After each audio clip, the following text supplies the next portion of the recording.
দুনিয়ার কোনো কিছু হাসিল হয়ে যাওয়া এটা সফলতা নয়। একজন মুমিন মুসলিমের মর্যাদা আল্লাহর কাছে, এক পাল্লায় যদি একজন মুমিন মুসলিমকে রাখেন, আরেক পাল্লায় পুরো পৃথিবীকে রাখেন। কেউ যদি পুরো পৃথিবীকে ধ্বংস করে দেয়, এটা আল্লাহর কাছে অত বড় অপরাধ নয়। একজন মুমিনকে যদি কেউ হত্যা করে, এটা যত বড় অপরাধ।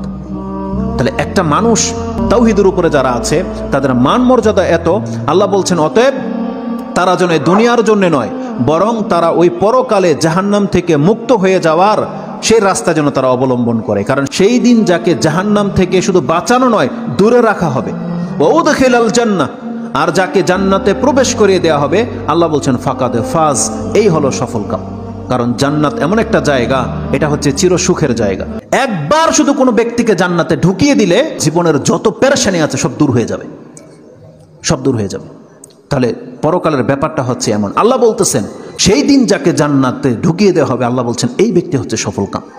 তাহলে এই সফলতা আসবে কিসে? একমাত্র আপনার ঈমান, তাওহীদ। আপনি আল্লাহকে মেনে নিয়েছেন, আল্লাহর বান্দা, আপনি আল্লাহর সাথে শিরিক করেন না, এমন প্রত্যেকটা ব্যক্তি সেই জান্নাত সে পাবেই পাবে।